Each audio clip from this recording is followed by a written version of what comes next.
کہ ہم دنیا کو جو ڈالرز ملک سے باہر جا رہے ہیں وہ زیادہ جا رہے ہیں، جو ملک کے اندر ڈالر آ رہے ہیں وہ کم آ رہے ہیں، یعنی امپورٹ ایکسپورٹ میں بھی گلف اور جو کرنٹ اکاؤنٹ ڈیفیسٹ، وہ کبھی بھی ملک سٹیبل نہیں رہ سکتا۔ یہ سب سے امپورٹنٹ چیز ہے کرنٹ اکاؤنٹ ڈیفیسٹ۔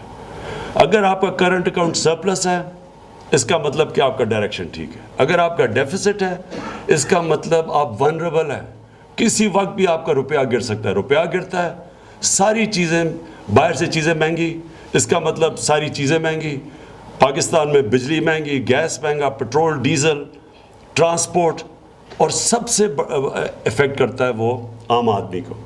جو مہنگائی ہے، جو انفلیشن ہے، وہ ایک غربت پھیلاتی ہے عام آدمی کو۔ تو ہم نے سب سے زیادہ زور لگایا ہے کہ کرنٹ اکاؤنٹ ڈیفیسٹ ہمارا ٹھیک ہو۔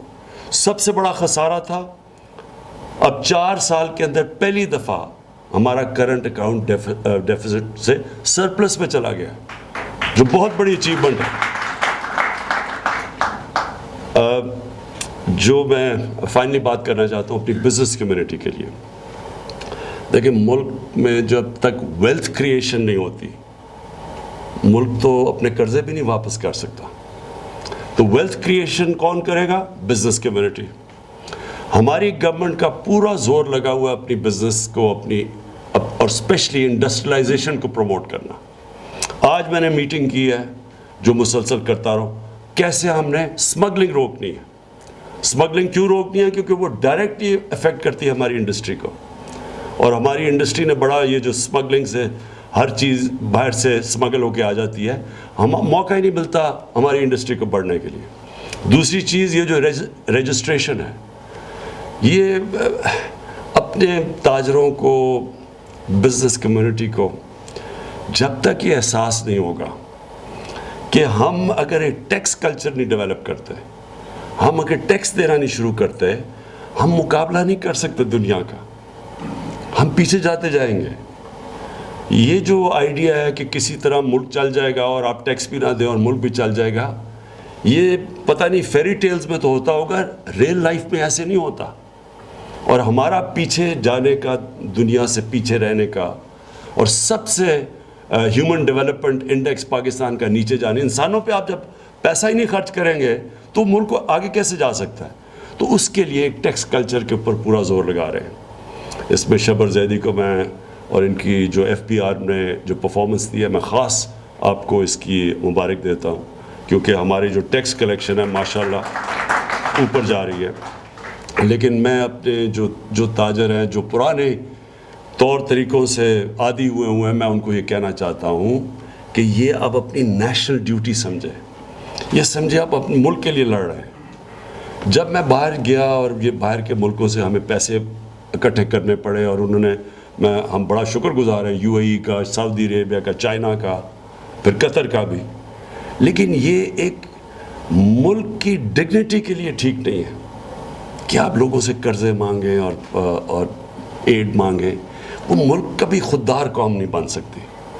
اس لیے ہماری پوری کوشش ہے کہ اپنے ملک میں انڈسٹریلائزیشن کو پروموٹ کریں، ویلتھ کریٹ کریں، اکانومی کو بڑھائیں، ٹیکس اکٹھا کریں، اور اس ٹیکس سے پھر صرف اور صرف اپنی غریب لوگوں کو اوپر اٹھائیں۔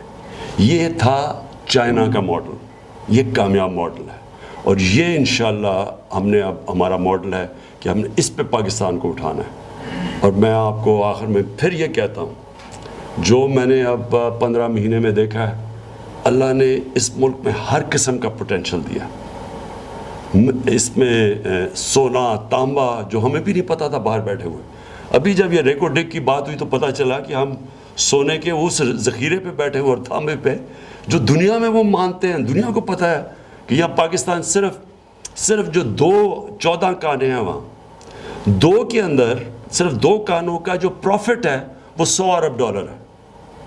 تو ہم صرف کرپشن کی وجہ سے وہاں بھی ایک ہمارا باہر ججمنٹ ہوگی، اور دوسرا یہ جو کارکے تھا وہاں 170 ارب روپے کا ہمارے اوپر ججمنٹ آ گئی باہر کے ورلڈ بینک کا جو عدالت ہے، کہ ہمارے خلاف 170 ارب روپے کی ججمنٹ آ گئی۔